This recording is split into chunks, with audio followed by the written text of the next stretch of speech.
Bonjour à tous, bonjour les Caïnotes, merci de nous rejoindre pour cette seconde émission en direct live et sans filet sur le thème Jeunesse et présidentielle 2022. Nous sommes à la Brasserie des Sports à Lunel que nous remercions chaleureusement de nous accueillir aujourd'hui. On est ensemble pendant une heure. Notre invité aujourd'hui, Patrick Vignal, député La République En Marche de la 9e circonscription de l'Hérault et soutien indéfectible d'Emmanuel Macron, président sortant et candidat à sa réélection. Bonjour Patrick Vignal. Bonjour. Merci d'avoir accepté notre invitation. Je vous rappelle un peu le concept de l'émission. C'est une émission entièrement réalisée par une quinzaine de jeunes engagés dans diverses structures associatives. J'ai nommé Caïna, Agriculture, Unition, la mission locale des jeunes. Autour de cette table, différents jeunes reporters citoyens. J'ai nommé Nawel, Basile, Samuel, Samy, qui se succéderont à table et vous poseront quelques questions plus ou moins correctes, plus ou moins dans le sens de l'histoire, mais vous verrez, vous permettrez d'y répondre. Et je les sens meilleurs que Bruce Toussaint, que Natacha Apolloni. Je suis inquiet pour l'entretien. Patrick Vignal, vous êtes député de l'Hérault, comme je vous l'ai dit, membre de la Commission des affaires culturelles et de l'éducation à l'Assemblée nationale. Vous souhaitez mettre en place des médiateurs pour aller apaiser les tensions dans les espaces publics. Alors je cite, vous avez dit « La médiation sociale est efficace pour renforcer la cohésion sociale et améliorer le vivre ensemble dans les quartiers ». En plus de ça, vous voulez créer des écoles cadres de la médiation et de la tranquillité publique, si j'ai bien compris. Vous pouvez nous en dire plus parce qu'à ce sujet, j'ai l'impression que ça prend peut-être le rôle des forces de l'ordre ou d'une police amoindrie. Donc ça nous a fait tilt et on avait voulu vous poser cette question. Bon, déjà, écoutez, j'en profite. Nous sommes sur Lunel et j'ai voulu faire une émission différente. Comme je fais toutes mes missions, très souvent, excusez-moi, on met le cul sur la chaise à l'Assemblée. On invite les présidents des grandes fédés qui sont trop loin des quartiers. Donc j'ai fait Miramas, Marseille, Vitrolles, Dijon, Toulouse, Marseille, je vous l'ai dit. J'en ai fait tellement de villes, je ne sais plus. Et je suis allé au bas des immeubles avec les médiateurs. Et je voudrais en profiter, puisqu'on est à Lunel, je voudrais remettre officiellement le rapport, puisqu'on a audité Tahar Kermi, parce que Tahar Kermi, c'est un mec qui a le cœur aussi grand que l'univers, c'est un mec qui a des compétences, c'est quelqu'un qui est là pour aider tout le temps. Et donc je voudrais profiter de votre émission pour lui remettre officiellement ce rapport qui a été remis il y a 2 jours à Jean Catec, qui n'est pas encore publié, et je voulais que ce soit lui qui l'ait en premier. On vous remercie. Bravo, Tahar Kermi. Félicitations. Merci beaucoup. Alors en fait, si vous voulez, bon, moi, je vais être très clair, je vais m'adresser aux jeunes. Moi, je sors d'un quartier populaire, Cité Saint-Roch. Et je crois que c'est important.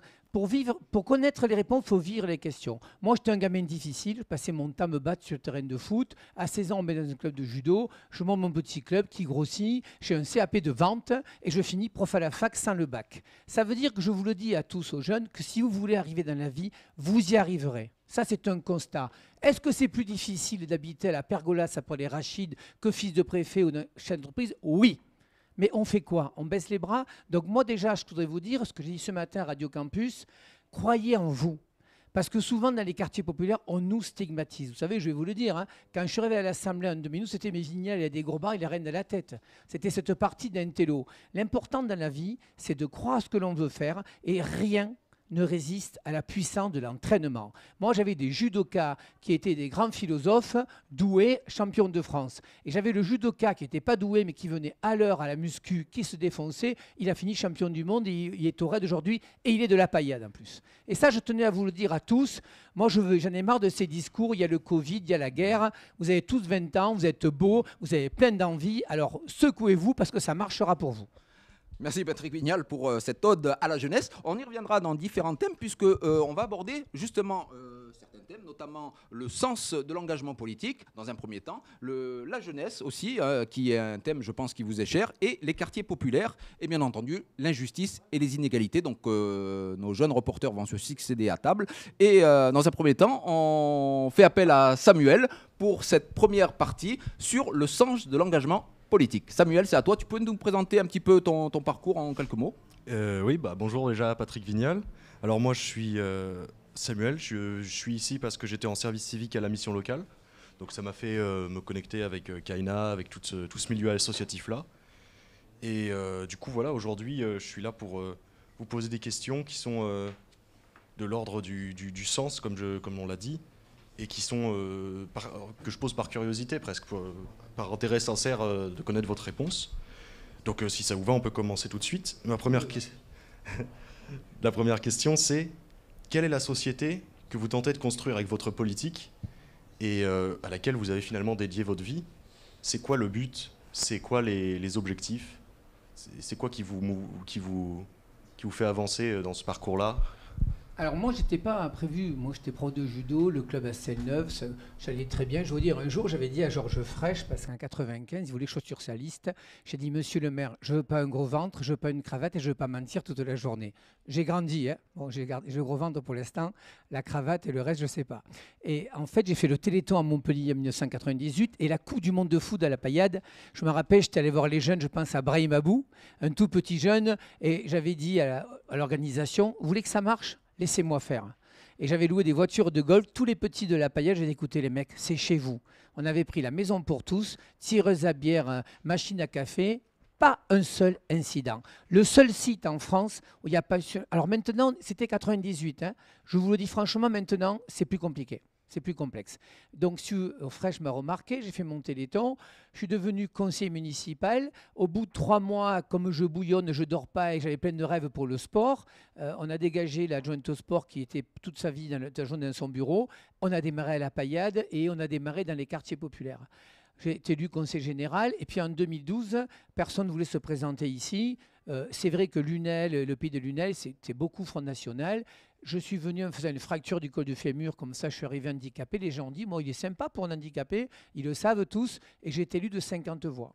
Après, si tu veux, on a eu une période difficile avec 20 gamins qui sont partis faire le djihad. Et après, je me suis rendu compte, si tu veux, que on ne peut pas tout faire en politique, c'est ce que j'ai envie de vous dire. Hein. Si vous croyez qu'on est Zorro, ça ne marche pas. Si par contre on est capable de vous faire bosser ensemble, ça peut fonctionner. Mais il y a des inégalités. Quand tu habites à Lunel, tu as une égalité que si tu habites au centre-ville de Montpellier. Donc mon engagement à moi, je pense qu'il est sincère, je pense. Et je ne sais pas s'il durera parce que j'ai fait 20 ans de judo, 20 ans d'enseignement, je suis à 20 ans de politique, mais je sais que j'arrêterai. Mais je ne vais pas le dire parce que si tu dis que tu arrêtes, tu as déjà les couteaux dans le dos. Mais je sais qu'il faut avoir une autre vie parce que ce n'est pas une vie. Moi, j'ai mon téléphone sous l'oreiller, je ne suis jamais chez moi, mais je vous le dois. Vous me payez pour que je sois dehors. Et c'est vrai qu'il faut quand même un renouvellement. Donc voilà mon engagement. Je ne peux pas tout faire. J'essaie de faire au mieux. Pendant la crise des Gilets jaunes, vous le savez, j'ai fait 9 débats avec 2000 Gilets jaunes et je crois qu'ils reconnaissent au moins que je vais à leur rencontre. Et pour les quartiers populaires notamment, ce qui a manqué, c'est qu'on ne va jamais les voir. Et moi, j'étais connu quand j'étais adjoint au sport et ma moto pour aller les rencontrer. Et quand tu vas rencontrer les gens, ils ne sont pas d'accord avec toi, mais ils reconnaissent au moins que tu les considères. Et c'est ce qui manque en politique. C'est pour ça que les élus sont loin, notamment certains parlementaires, c'est que les gens ne les voient pas. Les gens, ils veulent te toucher. Les gens, ils veulent t'engueuler. Tu dois être à portée de baffe. Et voilà mon engagement dans la société. Très bien. Alors, ma deuxième question, du coup, ça sera sur les services publics. Et c'est... est-ce que les services publics, ils doivent être rentables? Est-ce qu'ils doivent être gérés comme des entreprises privées? Moi, je prends l'exemple, par exemple, pendant la crise du Covid, des hôpitaux où on a fermé des lits et pour des questions budgétaires et tout ça. C'est une question que je me pose sincèrement, c'est est-ce que c'est raisonnable? Est-ce que c'est la seule solution que de gérer un hôpital ou une école comme une entreprise? Alors, à mon avis, une réflexion à avoir. Ça fait 30 ans, je dis bien 30 ans, qu'il y a de la lâcheté du politique envers les services publics. Je ne vais pas te dire mieux. L'hôpital, la police, la justice, l'école. Si tu veux, depuis 30 ans, en fait, on a donné quelques cacahuètes. Mais je voudrais aller plus loin. Moi, j'ai toujours porté ce dossier. On a assigné les gens en résidence, l'entre-soi des pauvres et l'entre-soi des riches. Vous savez que je me suis fait une mission. Je me fais toujours mes missions. Hein. Les médiateurs, c'est personne qui me l'a donné. Donc, quand j'ai des copains qui m'expliquent pendant 5 ans, on a fait les godillots, ils avaient qu'à, excuse-moi, se bouger le cul pour que ça fonctionne. Et donc, ce qu'on a fait, c'est de l'entre-soi. Je te prends l'exemple du petit bar que je connais bien. J'ai mon club de sport à côté. Et je regrette d'avoir fait le terrain synthétique à l'époque. Parce que tu as fait la salle de boxe pour Djilali Meridi, tu as fait le terrain synthétique pour Hamza avec son gymnase, mais en fait, on a gardé les gens dans l'entre-soi. Et ça sert les politiques. Tu sais combien de fois j'ai entendu des politiques locaux qui me disaient « Mais moi, je vais gagner parce qu'au second tour, je serai contre le Front National. » Le Front National, moi, je ne veux pas que ce soit des paroles, il faut que ce soit des actes. Et donc, on a assigné en résidence les gens. Et j'étais pas pour au départ du tram gratuit, je suis pour. Le gamin du petit bar, il faut qu'il puisse aller dans l'excellence, qu'il puisse aller aussi à Joffre et qu'il se mélange avec le fils du notable, du bourgeois ou de l'énarque. On fera une société qui sera comme cela. Après, pour te répondre sur les services publics, bien sûr qu'il en manque. Mais c'est toujours pareil.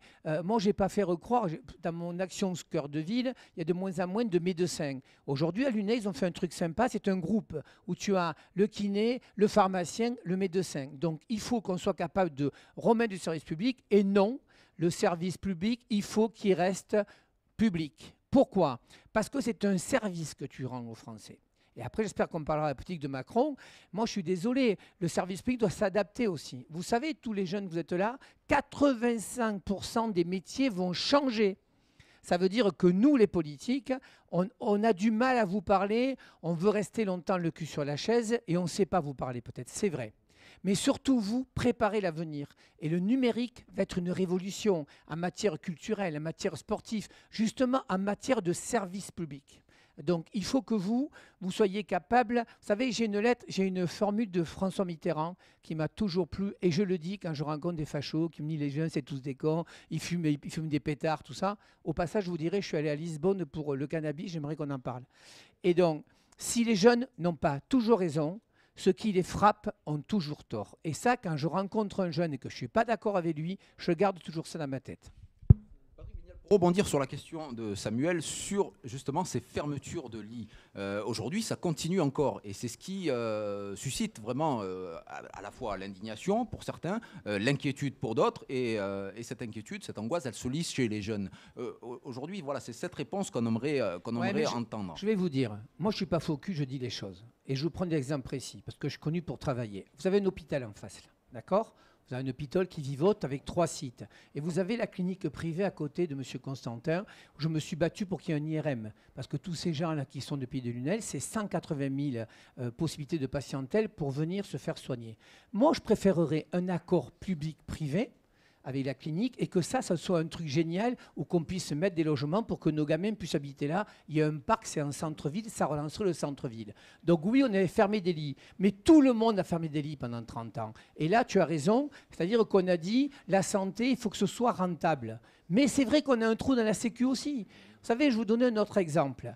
Si on fait comme les autres candidats, de baisser la TVA de carburant de 20% à 5,5%, ça coûte à vos impôts 25 milliards et ça rapporte 4 milliards. Ben, je vais te le dire, moi j'estimais que je peux payer mes 2 euros. Par contre, peut-être que certains ne peuvent pas. Et moi, être de gauche, être une fabrique sociale, c'est de dire, ceux qui n'ont pas les moyens, je la mets 1,20 €. Mais ceux qui peuvent payer, enfin quand même, de quoi on parle? Je me suis empaillé hier avec un gars de France Insoumise ou du Front National, Frédéric Bord, qui dit il faut descendre, mais il y a quand même une comptabilité à voir. Moi, je préfère que ce jeune en CNI, je puisse y payer une formation d'informatique, je puisse le permis s'il n'a pas, et lui filer 80 € par mois pour qu'il ait une voiture électrique.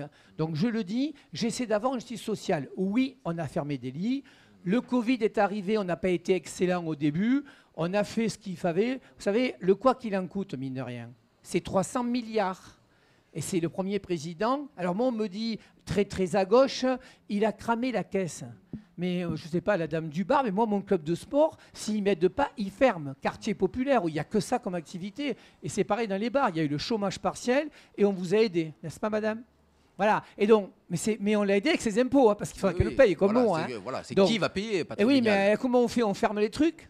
Donc, je crois que la culture a été aidée. On est passé de 3,5 milliards à 4 milliards. On n'a pas tout fait. Mais il fallait à tout prix qu'on soutienne les entreprises et les salariés.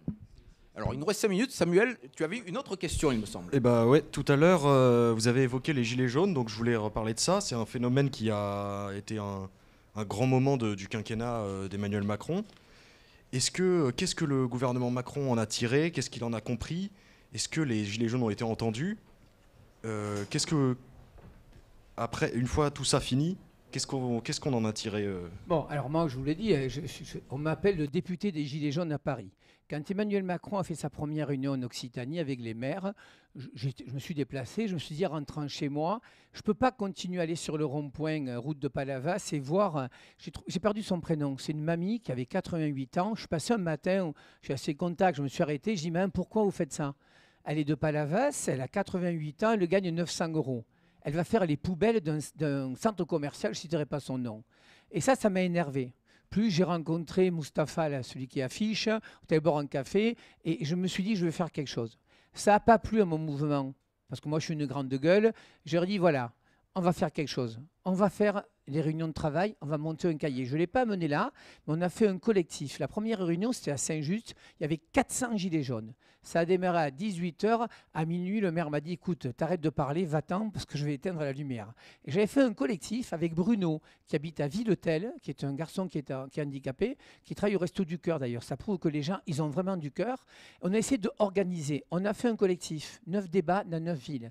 Et j'ai fait remonter. Et sur Midi Libre, je peux t'envoyer des articles où j'avais dit, on fait attention sur la taxe carbone, on arrête ces conneries de 5 € de loyer de l'APL, c'est une connerie. C'est 200 millions, c'est rien dans un budget.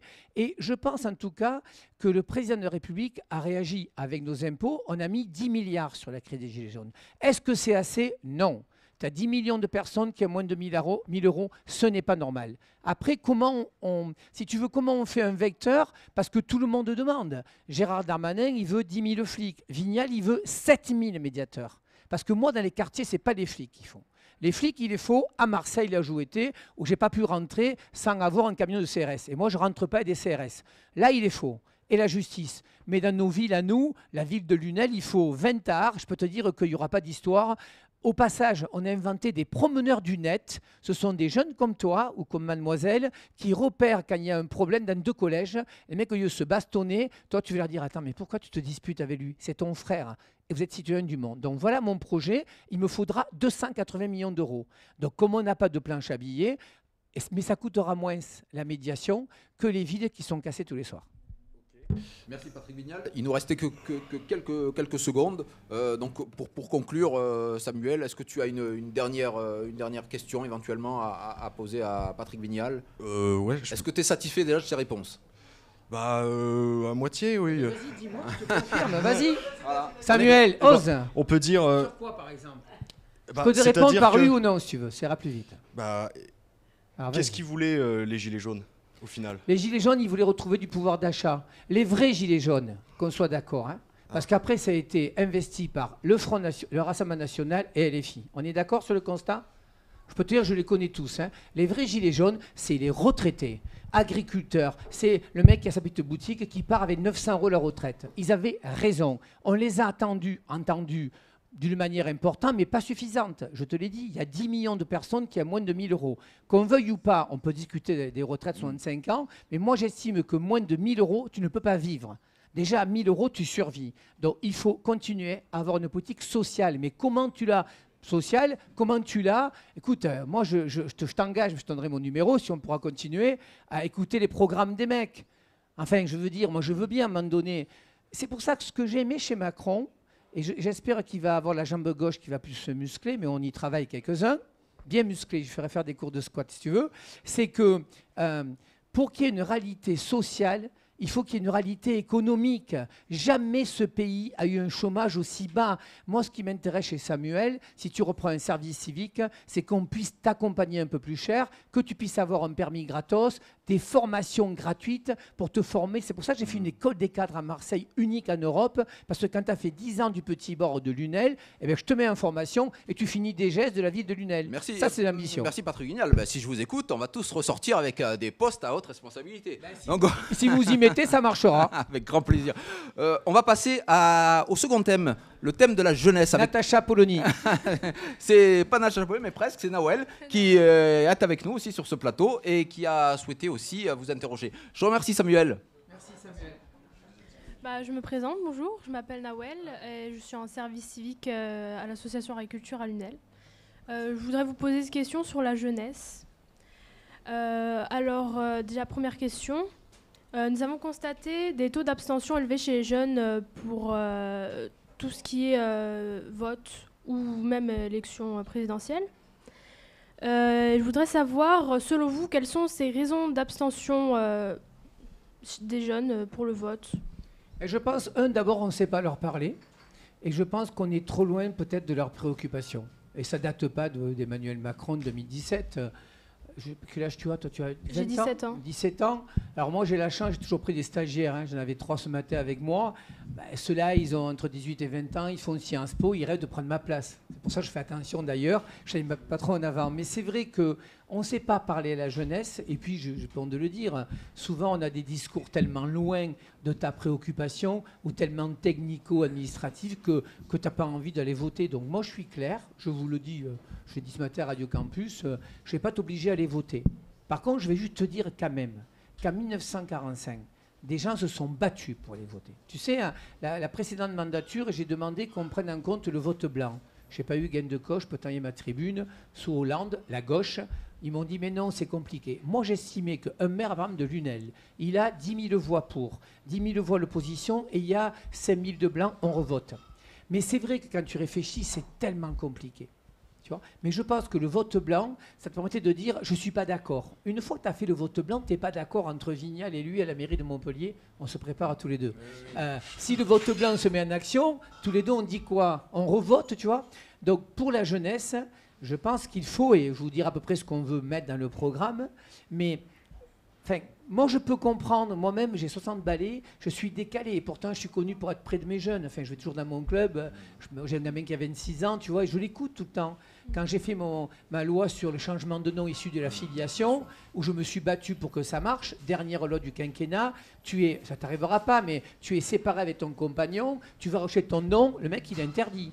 Et puis surtout, j'ai fait un article 2 sur les abus sexuels. Je peux vous donner en priorité, si je suis réélu, 164 000 enfants sont abusés sexuellement par un des deux parents.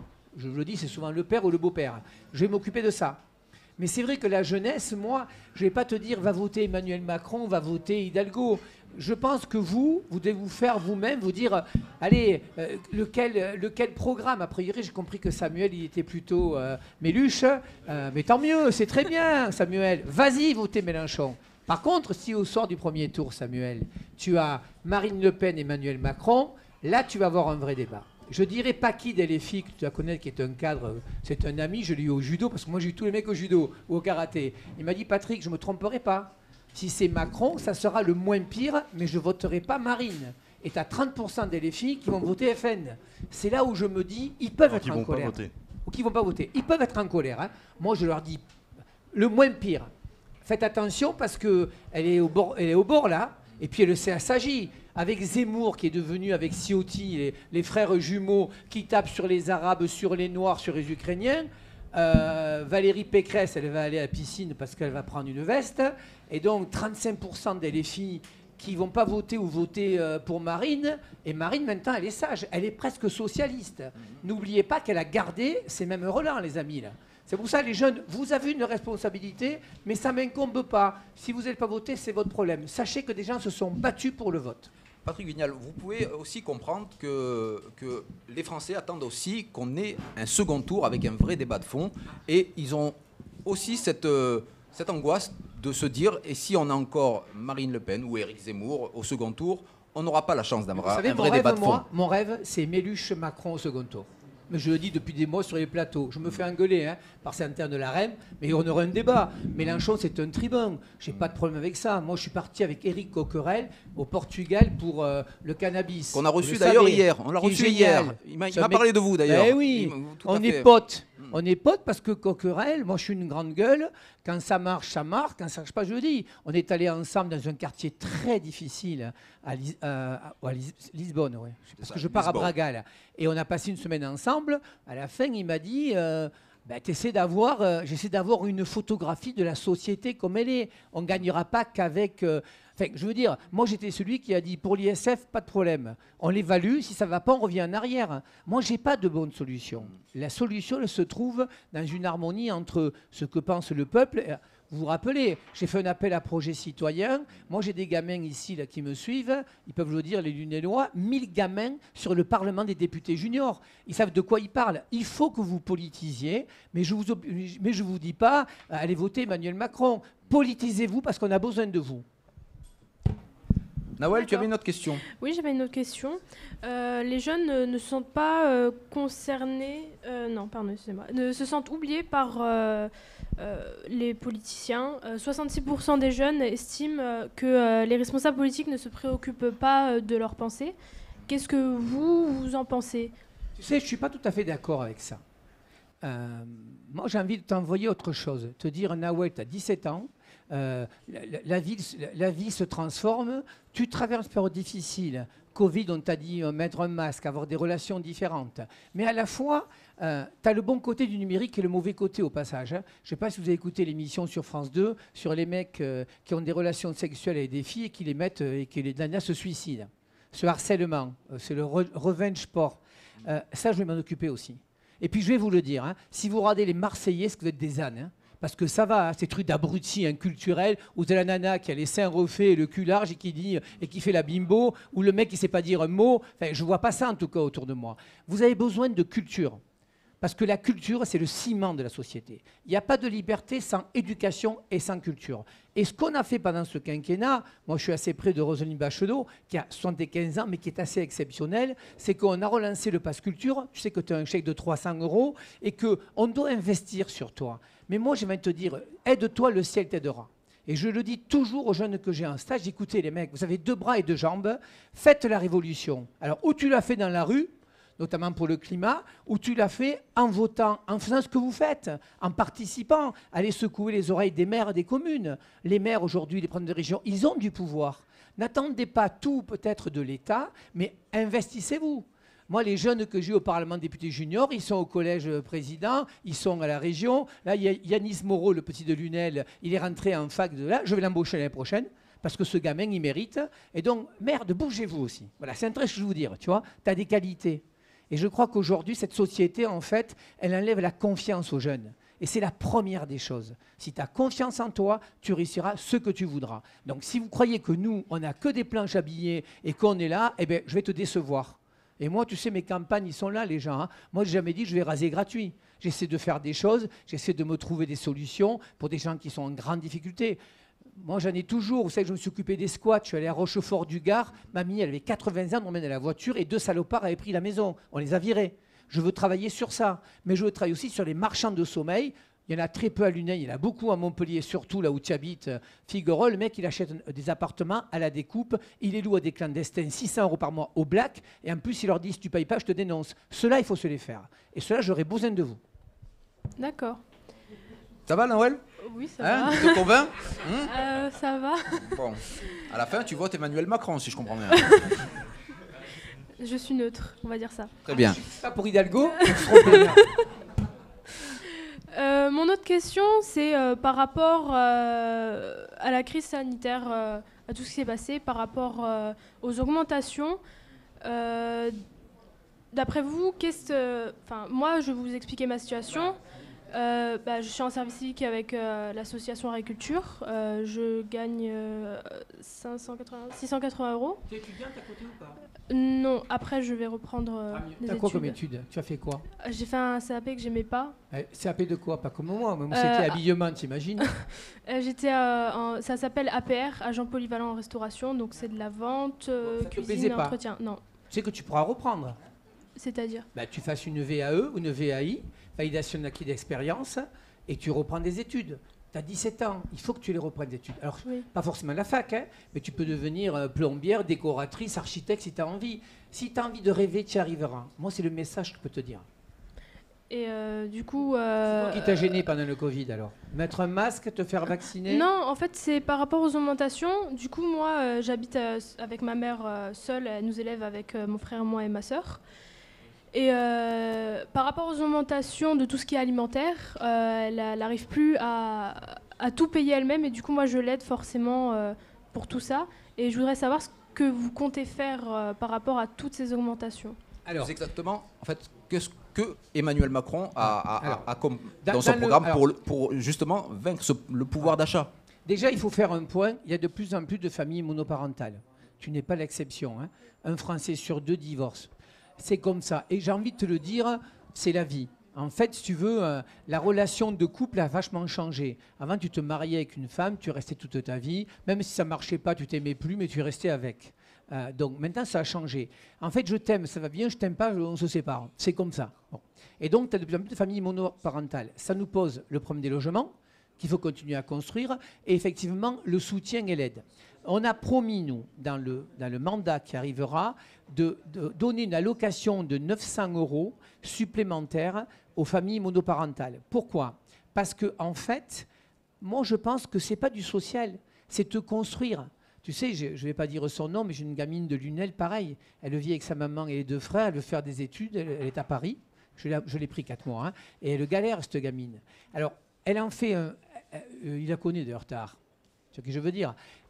D'un côté, elle est super motivée. Elle vit un CTU, tout ça. Et j'en ai une autre assistante qui, elle, son père, il est promoteur immobilier. Elle est partie 6 mois à San Francisco. Mais tu veux, je te dis, celle qui va réussir, c'est ma petite de Lunel. Parce qu'elle a, excuse-moi du mot, elle a une putain de faim. Elle se dit, moi, je vais réussir. Donc, nous, on va augmenter le minimum pour une famille monoparentale, et il y en a beaucoup, pour que tu puisses, toi, continuer. Mais j'ai envie de te dire quand même un autre message. Ça va être dur, je vais te dire, mais c'est pas grave. Tu mangeras plus de pâtes, peut-être, que certains. Hein. Tu vas moins au restaurant, et d'accord. Mais si tu as envie de vivre et de réussir ta vie, tu vas la réussir. Voilà, c'est ça qui est important. Enfin, en tout cas, moi, j'étais dans une cité, on était 3 sœurs et un garçon. Mon père m'a toujours dit, si tu veux y arriver, tu y arriveras. Donc, on va augmenter le quotient des mères. On va surtout faire ce qui me plante un peu mon projet de médiation, parce que je voulais inventer les médiateurs sur l'isolement.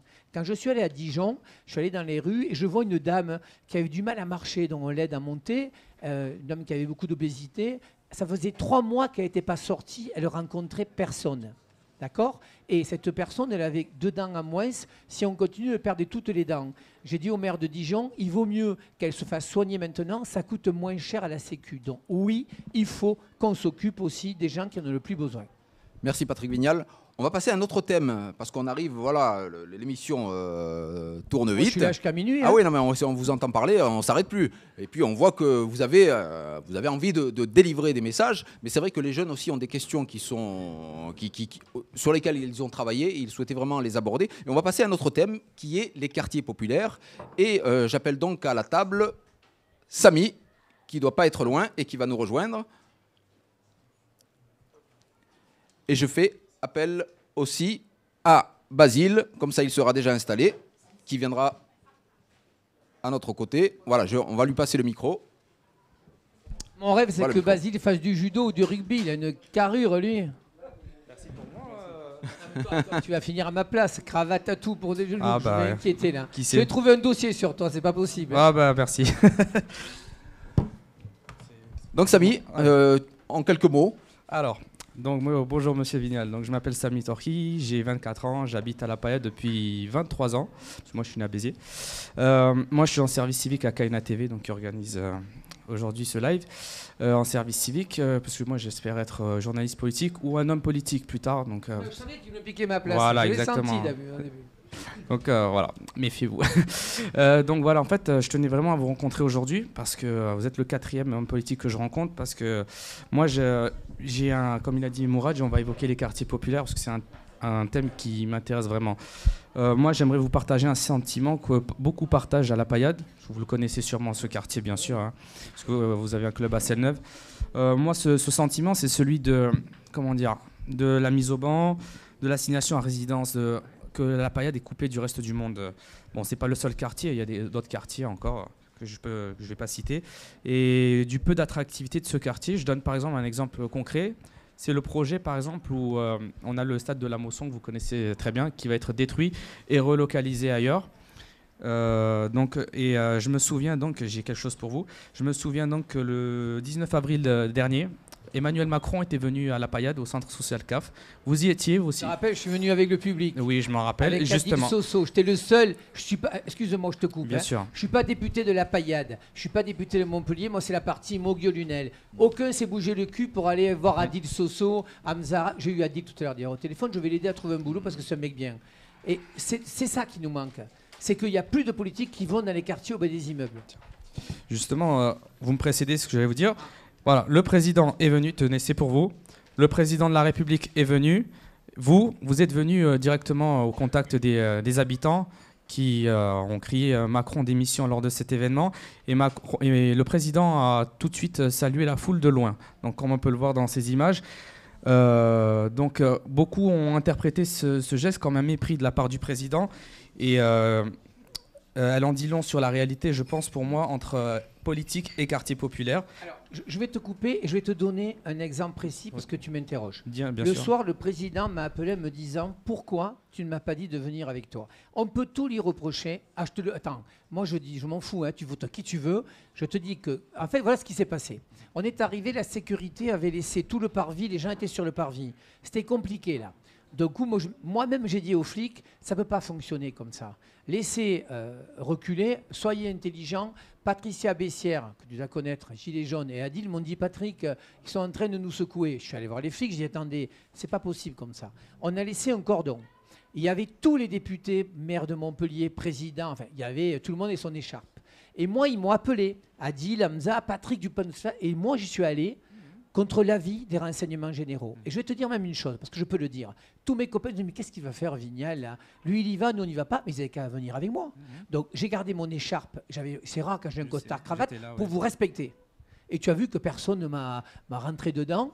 Et j'ai écouté Adil. Et Adil, il m'a dit, on veut rencontrer le président. Sauf que le maire de Montpellier, le président, avait décidé de rencontrer les gens des Hauts-de-Massane, Pierre Cardinal, que Macron avait 1h15 de retard. Et qu'après, il avait l'avion et il recevait les élus.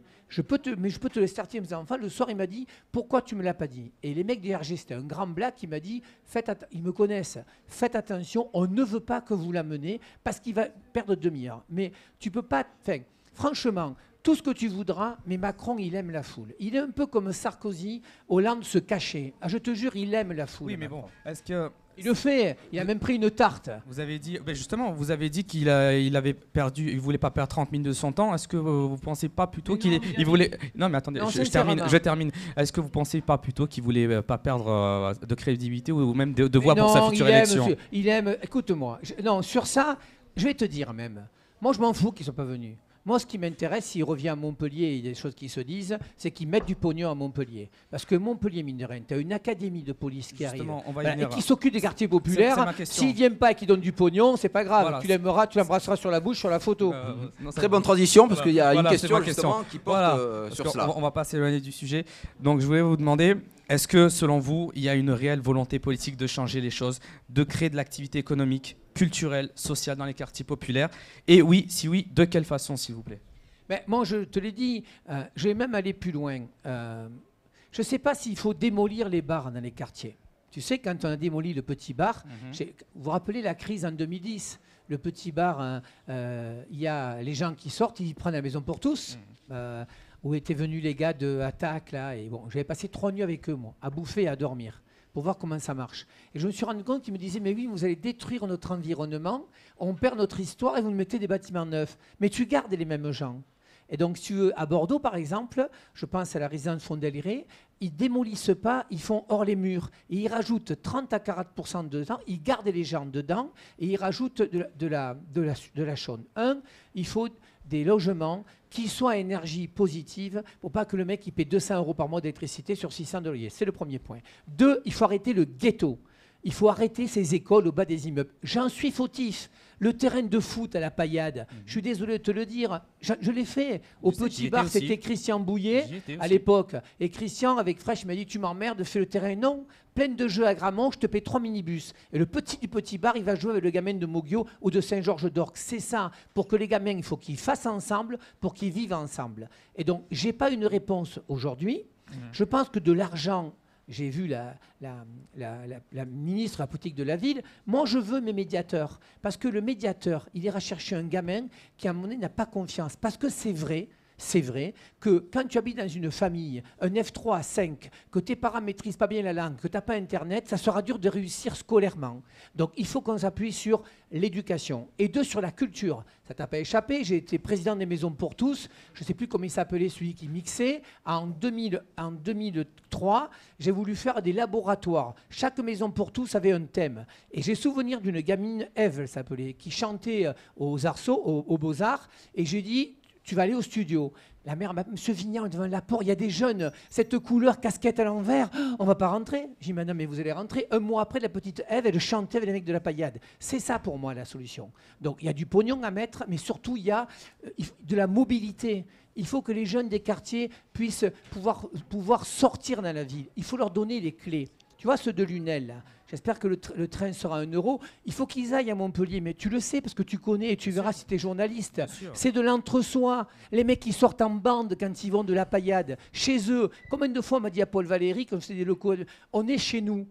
Je vais te donner un autre exemple pour te montrer qu'il y a une philosophie à voir. Je fais mon terrain synthétique à Paul Valéry. Je vais voir mes copains de la paillade, je leur dis, le vendredi soir, vous pouvez prêter votre terrain? Non, Patrick, on est chez nous. C'est ça qu'il faut que tu fasses évoluer. Tu es un jeune qui a envie, il faut que les mecs ils puissent sortir de leur quartier. Donc, ce n'est pas que du pognon, c'est un autre regard des territoires. Patrick Vignal, on continue. Oui. Samuel. Samy. On fait perdre mon latin. C'est pas grave, c'est pas grave. T'es pas le seul en plus. Alors, donc ma deuxième question portera sur la jeunesse en quartier populaire. Donc, on dit la jeunesse, mais pour moi, il y a des jeunesses. Parce que ce n'est pas un groupe homogène, selon moi. J'estime qu'il y a plusieurs jeunesses et certaines sont désavantagées, touchées par des inégalités que vous connaissez sûrement.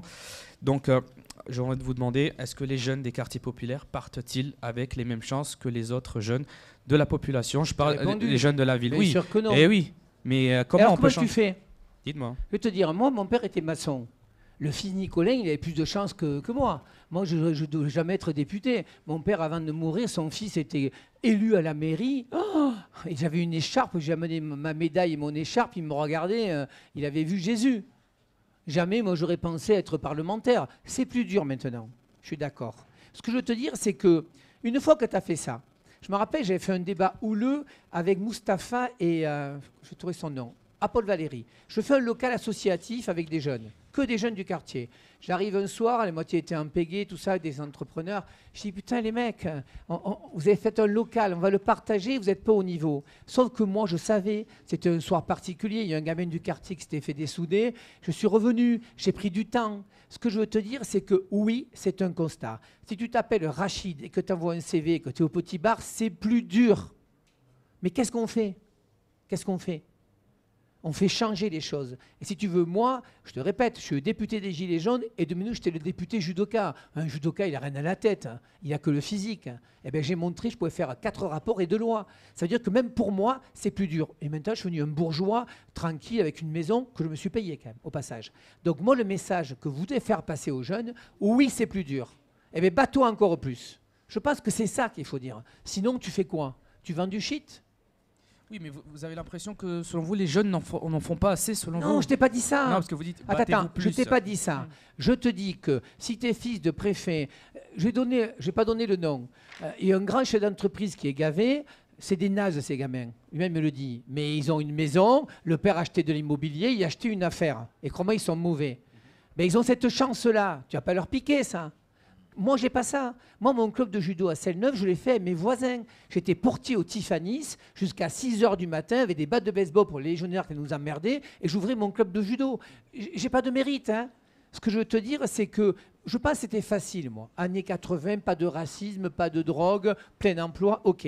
C'est plus dur. Voilà, t'habites, c'est plus dur. C'est un constat. Mais moi, je vais te dire que justement, tu peux le transformer en réussissant. Parce que tu sais, ça a changé la vie. Il y a des super journalistes, ils n'ont pas fait l'ENA ou Sciences Po. Moi, je les pratique, tous les gens qui ont fait Sciences Po. Il y en a qui sont bons, mais il y en a, ils ont passé leur vie dans une cuillère d'argent. Putain, si tu as la foi, tu y arriveras. C'est ce qu'il faut dire. Mais c'est plus dur. Patrick Vignal, il nous reste 4 minutes pour évoquer avec Samy la stigmatisation des quartiers populaires. Tout à fait. Alors, pendant la crise sanitaire qu'on a connue, et même bien avant, on a souvent entendu les médias... je ne citerai pas ici, avec des chroniqueurs autour de leur table, critiquer les quartiers populaires, bien sûr sur l'aspect négatif, comme vous avez dit, il y a de la drogue, de la délinquance, de l'insécurité, etc. Ça, je ne le nie pas, il n'y a pas de problème. Le problème étant que dans les médias, il faut être impartial, c'est-à-dire parler également en bien.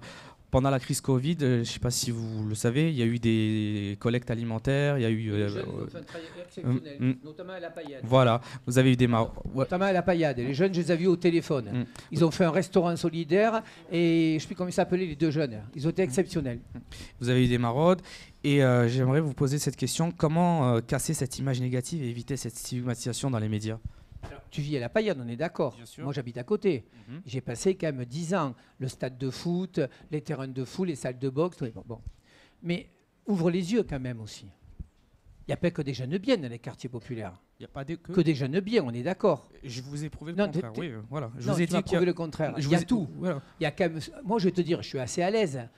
Je connais bien Figueroles. Ma mère était de Figueroles, d'accord, et mon père des abattoirs. Ce qui s'est passé depuis quelque temps, c'est aussi l'argent facile pour des jeunes. Je vais te raconter une histoire. Je ne te pas la je te la raconte. Pendant les municipales, je suis allé dans un quartier très connu. Minutes, hein. Je rentre dans une maison, il y avait 4 jeunes de l'âge de Natacha, de Maël. Le mec, il y avait 250 000 euros en liquide sur la table et 4 fringues. Moi, j'ai dit, tu veux pas, je te fasse rentrer chez Nicolas à 1400. Il me dit, monsieur Vignal, voyez ça, c'est un mois. Qu'est-ce que j'y dis à ce gamin? Pas de problème, hein, vends. Tu te fais dessouder, c'est ton problème. Et si tu vas en prison, tu iras en prison. Ce que je veux dire, c'est que il n'y a pas que dans les quartiers populaires que ça vend, qu'on soit d'accord. Hein. On est d'accord. Je veux dire, tu as une frange de jeunes qui n'ont pas étudié et qui te disent, après tout, je vais vendre cette merde-là pour gagner un peu de pognon. Moi, ceux-là, je veux les sortir avec mes médiateurs. Mais tu sais, quand tu parles avec eux, en fait, ils te disent, toi, tu as un rêve. Tu veux faire une journée politique, tu y arriveras. Tu as un rêve. Tu ouvres Internet, mais tu peux te le payer aussi, peut-être. Tu as des parents peut-être qui t'accompagnent. Une mère, oui. Une mère. Bon, et merci maman. Et tu as plein d'endroits où les parents, le soir, quand ton petit de 10 ans vient avec un iPhone tout neuf et que tu dis rien, mais tu peux pas dire, hein, parce que tu es tellement à la rue que c'est le mec qui vend la drogue qui nourrit la famille. C'est une économie souterraine. Je ne sais pas comment je vais y arriver. C'est pas qu'avec des flics, d'accord? Et après, tu as une jeunesse extraordinaire. Mais c'est vrai que je vais le dire quand même dans les quartiers, tous les résultats que je l'ai eus, je le dis, c'était avec des filles. Parce que les filles dans les quartiers, elles sont plus solidaires, elles le bossent un peu plus. Comment on fait pour changer la relation à l'éducation nationale? Pour te définir, je suis à Selle-Neuve, moi, quartier un peu compliqué. Et j'avais mis en place, quand j'étais prof de judo, le passeport des jeunes. Le prof signait, c'était moi. Les parents et l'instit. Quand les parents ne signaient même pas, que je voyais jamais, ben le petit, il avait son grade. Et il disait, oh, j'ai gagné quelque chose. Ça, quand je te parle de donner un peu de confiance, tu es dans un quartier un peu compliqué, à l'école ça ne marche pas, tes parents sont séparés et tu te sens seul, comment veux-tu que tu réussisses? C'est pour ça que l'État doit pallier à ça. Et c'est le médiateur, le prof de judo, avant il y avait les curés, il n'y en a plus, ou l'imam d'ailleurs. Hein. Il faut que les gens ils aient des figures qui les aident à progresser. Donc oui, c'est compliqué. Merci Patrick Vignal. Merci. La transition va être toute trouvée puisqu'on continue avec Basile sur les injustices et les inégalités. On te remercie en tout cas, Samy, hein, pour ces questions. Si tu veux faire un stage politique, je te prends. Merci beaucoup. Alors bonjour Monsieur Vignal, je m'appelle Basile. Je suis actuellement aussi en service civique avec Agriculture, donc pour la chaîne de la Web TV. J'ai 19 ans, j'annonce comme ça. Donc selon l'abbé Pierre, gouverner c'est loger son peuple. Donc on constate aujourd'hui que les domiciles fixes, les gens qui sont en domicile fixe, je veux dire, ils sont en train d'augmenter de plus en plus en France en ce moment. Donc toujours en gardant du coup, la fondation de l'abbé Pierre, il y a environ approximativement plus de 300 000 sans domicile fixe qui meurent à peu près à l'âge de 49 ans. C'est toujours une moyenne. Il y en a un qui meurt samedi, 30 ans, poussé par un autre bourré. Vous avez vu pendant le concert des Gilets jaunes. 30 ans le gamin. Et on se rappelle que le président Emmanuel Macron a annoncé en 2018 que s'il était élu, il n'y aurait plus de SDF. Du coup, ma question... C'est avancé un peu trop vite. Ouais. Et à l'heure d'aujourd'hui, il y en a encore. Donc on peut considérer qu'il y a aucun président ne pourra éradiquer qu'il n'y ait plus de SDF, et je te dirai pourquoi. Ok, du coup ma question c'était ça. C'était qu'est-ce qui prouve que cette fois-ci, vous allez réussir? Alors je te donne un exemple. On a construit 500 000 logements sociaux. Mais j'ai pas honte de le dire. Moi, je suis élu d'une circonscription 13 communes. Quand je vais voir un maire et j'ai dit, tu peux m'aider à construire le logement social? Il me dit, Patrick, je vais perdre les élections. Parce que le logement social, je suis clair, hein, arabe et noir et pauvre. Mais c'est fini ça. 75% de la population a besoin de logements sociaux. Le deuxième point, je prends la ville que je connais, c'est Montpellier. Montpellier, elle commence à grossir cette ville. On est d'accord? Et moi, j'ai toujours dit, grâce au Covid, c'est le seul avantage, et le télétravail, franchement, tu viens habiter à Lunel, 1 000 € le mètre carré, tu vas 2 fois à Montpellier par le tram, tu sors, tu as les taureaux qui t'attendent, fais attention parce qu'ils t'encorneront, mais toi tu es solide, Basile, ça ira. Tu as des chevaux de Camargue, avec la liaison qu'on a fait, tu peux aller en vélo jusqu'à la mer. C'est une ville paisible, un peu triste d'ailleurs. J'espère qu'il y aura un théâtre un jour, mais ça viendra, Gilbert, parce que les gens viennent à les villes moyennes. Mais à Montpellier, on ne construit plus. Je le dis, moi j'aime bien les écolos, mais ils ne veulent plus construire. Et toi, tu fais comment? Tu vis dans ta voiture? Le nombre de femmes, et Tar, il le sait d'ailleurs, et Pascal Gomez aussi, on a aidé une nana, je peux te dire, elle a 30 ans, elle m'a envoyé sa photo, elle a des punaises dans le dos, une jolie femme avec 2 gamins, un mari. On a trouvé un appartement à l'entrée de Lunel, mais j'en ai une encore, que je dois voir tout à l'heure, pareil, qui va être expulsée. Il y a un manque de logement. Mais il ne faut pas qu'on soit faux cul. Les maires ne veulent pas construire. Voilà, j'en venais là. Pourquoi les maires ne veulent pas et préfèrent payer des amendes que plutôt que construire des logements villes, sociaux? 500 000 € d'amende, pas construire. Mais parce qu'on les vend mal. Moi, j'ai un rêve. Je ne voudrais plus qu'on dise logements sociaux. Il faut qu'on enlève ce nom. Parce que peut-être que si tu vas vendre au maire un peu différent que logement social, ça peut matcher. Donc, il te manque. On en a fait 500 000. On avait promis 2 millions. Tu sais, c'est comme la prison. On veut construire une prison, on avait promis 5000 places. C'est comme le centre de MNA, et j'aimerais qu'on en parle parce que j'ai des solutions pour ça. Mais quand ils ont voulu faire le centre de ces jeunes-là, qui à 95% sont des jeunes bien, moi j'en ai un, Souleymane, vous avez vu que je l'ai sauvé d'un QTF, il est boulanger, il habite au Cam, devant mon truc. Il est génial. Là, il m'a dit hier, Patrick, ça y est, j'ai monté ma boîte. J'ai dit, attends, calme-toi, Souleymane, passe ton CAP, on t'aidera. Mais si tu veux, ces jeunes qui ont traversé la Méditerranée, à un moment donné, il faut les loger. Regarde les Ukrainiennes, on ne va pas les laisser dehors. Au passage, d'ailleurs, je le dis, je vais m'insurger. Hein. Il y a un paquet de mecs qui pensent que les Ukrainiennes, ils vont les mettre dans les lits. Hein. C'est déjà le cas. Ça, ce sont des vrais salopards. Et là, l'État doit être présent. Donc, il nous manque des logements, je suis d'accord avec toi. Il nous manque de l'accessibilité au logement. Mais on a un problème, c'est que quand tu dis logement social, dans les communes aux alentours, ils te disent, nous, on est bien. Et même les habitants, et de gauche surtout. Surtout de gauche qui attend. Nous emmerde pas avec tes constructions parce que nous on est bien, on est venu là exprès, on veut pas avoir des mecs qui nous emmerdent. Donc voilà la problématique. Alors du coup, Non, très bien, Basile, j'allais faire justement la transition sur la discrimination, justement, et c'était là-dessus que tu voulais intervenir, j'imagine. Oui, du coup, je vais rebondir sur ce que vous avez dit sur les Ukrainiens. Donc, on sait que, à l'heure d'aujourd'hui, ça fait approximativement 1 mois qu'en Ukraine, c'est une guerre totale. Donc, ils ont tous besoin qu'on les loge, etc. Et ce que j'ai constaté, c'est qu'on a fait une différence entre les réfugiés ukrainiens et les réfugiés, par exemple, syriens. Donc, je suis d'accord avec toi. Même Robert Ménard, même Robert Ménard, il n'est pas de gauche, hein, il a reconnu qu'effectivement, quand tu fais bombarder les Syriens, oui, c'est vrai qu'il y a eu 2 poids et 2 mesures. Mais après, j'espère qu'on pourra en parler un peu plus longtemps. Le problème que j'ai, moi, je vais vous le dire, hein, on a un vrai débat entre la Palestine et l'Israël. Et je crois, moi je vous le dis, hein, il faudrait qu'on aide un peu plus la Palestine, mais quand on rentre dans ce débat, je crois que ça nous dépasse. Je vous le dis, hein, franchement, je crois que ça nous dépasse. Ça dépasse, si tu veux, je crois. Moi, tu sais, quand il y a eu le départ au djihad de 20 gamins, rappelez-vous certains, je fais venir Dalil Boubaker, recteur de la mosquée de Paris. J'ai dit, monsieur Boubaker, je veux aider cette ville, je ne sais pas comment ça marche. Il était venu nous expliquer. Je pense que si tu veux, moi je suis d'accord pour accueillir tout le monde. Tout le monde. La France est une terre d'asile, c'est une terre riche. Mais tu sais, tu iras sur mon Facebook.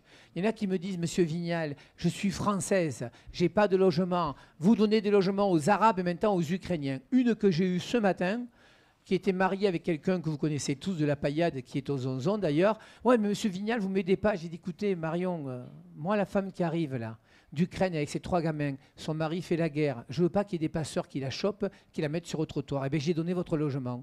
Ben ça, il n'y a pas plus, mais tant pis. Elle en a un en plus. Hein. Donc, on a un vrai débat, si tu veux, pour les discriminations, oui. Mais toi, tu as la tronche, personne t'a discriminé dans ta vie, non? Si. Tu as eu discrimination? Oui, mais j'en qui? ai eu pas mal. Beau gosse comme tu es, on t'a emmerdé? C'est compliqué, mais... Vraiment? Oui, quand j'étais petit, oui. Au lycée, à l'école, où? Dans la rue? Même dans la rue, même au lycée, même à l'école. On t'a traité de sale noire, de sale... Vraiment? Oui, on m'a aussi balancé des retombes dans ton pied, etc. Mais ça, c'est des mais choses c'était au collège, au lycée, des copains à toi ou dans la rue, les fachos? Non, c'est rarement des copains qui font ça, mais... Enfin, je dis des copains, des mecs qui sont dans... Non, mais dans ta classe. Oh, il y a des faux culs, il y en a partout, Basile. Hein. Tu le verras. Surtout en politique. Hein. Moi, tous mes amis, quand ils peuvent me canarder, ils me canardent. Mais comme je sais que c'est eux, ça m'intéresse. C'est ça, non, mais toi, t'as senti ça? Oui. Oui, mais j'ai ressenti ça, oui, bah, c'est normal. Et alors, comment tu réponds? Bah, la plupart du temps, Voilà. on peut pas répondre. C'est ça le truc. Et tu arrives que à le si on faire ré- ou pas? Ouais, j'y arrive, oui. Tant Bah, mieux. j'ai mis du temps, mais j'y arrive. Parce que si on répond, bah, ça part en bagarre, et puis après, ça devient vite un fait divers, etc. Et après, encore, Tu y a sais, des gens qui se battent. j'étais à donc, Vitrolles avec tous les médiateurs, on offre un café, il y en a une vingtaine. Et moi, je les chauffe. J'ai dit, moi, je vais être clair. Hein. Moi, mon rapport, c'est simple. Hein. Moi, j'arrive à une place de parking. Il y a un connard qui prend ma place, je descends, je le bombarde. Et les médiateurs, ah, vous avez raison, monsieur Vignal. Je dis, mais attendez, les mecs. Tu sais, la force de quelqu'un, c'est que le mec te prend ta place, tu vas à côté, parce que tu es plus intelligent. Et le mec qui va te dire, rentre chez toi, d'abord, tu es chez toi. À mon avis, la meilleure réponse, c'est l'indifférence. C'est ça, être grand, justement. Mais ça revient à une éducation. Une éducation, tu vas pas te battre. Hein. Imagine, tu n'as pas de chance, tu es un peu solide, tu mets un pain, le mec qui tombe contre toi, il meurt. Tu fais 10 ans de tôle. Tu as envie d'aller aux 11 zones, 9 mètres carrés? Parce que c'est ça. Moi, j'ai fait des cours de judo à la prison en 98. Hein, et je suis resté. Notamment, j'ai vu le quartier des mineurs. Je peux te dire, quand tu es à 9 mètres carrés, excusez-moi, mesdames, un chiotte, l'intimité, et tu bouffes à côté, c'est pas terrible, la prison. Hein. C'est pour ça que les gens qui disent ils sont les plus heureux en prison, ils ont qu'à y aller. Hein. D'ailleurs, moi, j'espère que je serai élu. Je vais essayer de le faire un mois pour que je m'imprime vraiment. J'ai fait quelques jours, mais attends. Donc oui, c'est compliqué pour toi. Oui, la discrimination existe. Elle est sociale. Hein. Le fils d'HLM, moi, je peux te le dire. Hein. À Paris, je suis Vignal, un fils d'ouvrier judoka. Et tu as des mecs qui ont fait l'ENA. Sauf que moi, j'ai dépassé ça maintenant. Ce qui m'intéresse, c'est essayer de me sentir bien dans ma peau et de pouvoir aider les autres à mon niveau. Donc vous, si vous êtes discriminé, il faut tourner la tête, hein, parce que c'est des cons qui te discriminent. Et en fait, si tu vas parler avec eux, tu te rends compte, en fait, et je te donne un dernier exemple, les manadiers ici, au départ, quand je suis arrivé, c'est quand même une terre Front National. Je suis désolé, mais aux élections, je suis allé leur parler, leur dire, attends, les mecs des agriculteurs, c'était nous, on ne veut pas des gens, on veut pas d'Arabes de Nord dans les champs. Je suis désolé, hein. Maintenant, c'est des Équatoriens. Érythréens qui viennent. Ils passent érythréens avec une société qui s'appelle Érythréen. Et j'ai interdit que ce soit une société basée à Barcelone parce qu'ils ne payaient pas d'impôts en France. Je trouverai le nom. Et donc, du coup, tu vois, le regard, il change. Alors, ce qui me tue, c'est ah, mais lui, c'est un bon arabe ou un bon noir ou un bon blanc. Mais c'est quoi un bon? Il y a des cons, hein. Chez toi, il y a des cons, hein, chez les jeunes. Hein. Moi aussi, j'ai des copains qui sont pas et qui sont tous français, qui sont des cons et racistes. Dans les deux camps aussi. C'est ça l'éducation et la culture. La force, c'est la culture. C'est ce que vous faites. C'est ce que fait Habib Deshraoui. Si tu as de la culture, tu fais monter le niveau. Et la culture, ça rassemble les peuples. Tu avais une autre question, Basile. Il nous reste encore que quelques minutes pour terminer sur les discriminations. Du coup, alors bon, là, j'ai parlé de la discrimination à l'embauche. Oui, tu l'as partout. Tu l'as pour l'embauche, tu l'as pour le logement. Alors, on a essayé les CV, vous savez, les CV anonymes. Je ne sais pas si ça marche. Mais tu sais, Basile, je vais te dire une chose. Et il y avait Samuel tout à l'heure. Il y a tellement de pénuries. Il y a des métiers, je dis bien, il y a des métiers. Le chômage a baissé. Hein, et je pense que quelque part, on n'y est pas pour rien, franchement. Hein, il est à 7%. Je pense que tu as des métiers où tu es en pénurie d'emploi. Les métiers de service, les métiers de la restauration et les métiers du bâtiment. Tar, il est par là. Il connaît le jeune que je connais. Le prénom, c'est Y. Il s'appelle. Il a un nom. Il est marocain. Marocain ou algérien? Ce gamin, il fait 2 métiers. Il est en train d'acheter la moitié de Lunel. Au début, moi j'ai discuté longtemps avec lui. Il m'a dit je sentais les architectes. Aujourd'hui, ils ont besoin de lui parce qu'il est bon. Je veux dire, encore une fois, oui, il y a de la discrimination. Oui, elle est sociale, sociétale. Il y a du racisme. C'est vrai. Comment on peut le combattre? Du testing. Comment on peut le combattre avec des assos qui font bien le boulot et que, bon, voilà, si Basile va demander un logement, il n'y en a pas. Moi, j'arrive derrière, on me le donne. Mais moi, je fais partie de ces gens qui ouvrent leur gueule. Justement, j'avais une question par rapport au testing aussi. Du coup, Emmanuel Macron a déclaré « Nous mettrons en place une politique de testing systématique pour chaque entreprise de plus de 5 000 salariés. 50 000 salariés. » Du coup, première question, c'est qu'est-ce que la politique de testing systématique? Genre, ça veut dire quoi? Ça veut dire, mais encore une fois, moi je suis quelqu'un qui a beaucoup d'espérance. Les métiers nouveaux vont s'inventer. Je le vois dans les entreprises là. C'est comme la place des femmes. C'est un scandale. Les femmes sont payées 25% de moins que les mecs. Les postes de cadre, les femmes, c'est dur de ramer. Et même en politique d'ailleurs. Quand une femme en politique, tu sais, ça a duré longtemps, les vieux classiques du PS ou des LR. En marche pour ça, comme il y a des jeunes. En fait, ta génération, elle a un nouveau rapport aux femmes. Tant mieux, et un nouveau rapport avec les gens qui viennent de la diversité. je trouve que ça avance mieux. Et tu auras des métiers en tension telle que les mecs, ils arrêteront de dire, alors attends, il y a un prénom consonance français et un nom conférence maghrébine. Moi, je crois que ça va se régler. Il ne faut pas lâcher le testing. Il faut faire en sorte que les gens qui sont encore bridés, et souvent, c'est vrai que moi, je suis assez inquiet. Le Pen à 20%, Zemmour à 10%, cette Anne de Dupont-Aignan à 2%. Ça fait 35%. La France est droitisée. C'est la vraie question. Pourquoi elle s'est droitisée, la France ? Parce que tu vois des images à la télé, à Sevran, un flic tue quelqu'un, de suite les jeunes cassent tout. Et ça, tu as raison, il y a une faute des médias. Il y a aussi l'échec de François Hollande aussi, qui a fait baisser la gauche quand même, on va Oui, dire. alors, après, si tu veux, la gauche n'a pas pu se renouveler. Et la gauche, en fait, moi, j'ai pas honte de le dire, un con, c'est un con, Basile. Que tu t'appelles Basile, que tu sois noir, blanc ou blond aux yeux bleus, si tu es un con, tu es un con. Et le traitement doit être pareil. D'accord ? Tu sais, moi, j'ai fait des nuits avec la BAC et la gendarmerie. Il y a un autre rapport gendarmerie. Moi, je pense encore une fois que vous êtes une génération qui va amener le multiculturalisme. Ça y est, ça vient. Enfin, je ne dirais pas la ville, mais quand tu as des villes où tu as un bar de soi-disant immigrés qui sont tous français, un bar de blancs, mais c'est quoi ce bordel ? Il faut que les 200... Mais c'est nous, les politiques, qui vont mettre en place des solutions. C'est pour ça que je te dis, il faut faire ensemble pour plus tard vivre ensemble. Mes petites lunettes, quand je les ai mélangées à ceux de Montpellier au conseil départemental, eh ben, j'ai vu que tout compte fait, les jeunes de lunettes, c'est les mêmes que Montpellier. Et c'est ça qu'il faut faire. Justement, alors pourquoi se limiter à seulement 5000 du coup ? Parce que le fait de choisir, ça réunit que les grosses entreprises. Du coup, le fait de choisir les 5000 et sans penser aux autres petites entreprises qui ont moins de 5000 salariés, c'est aussi une forte discrimination.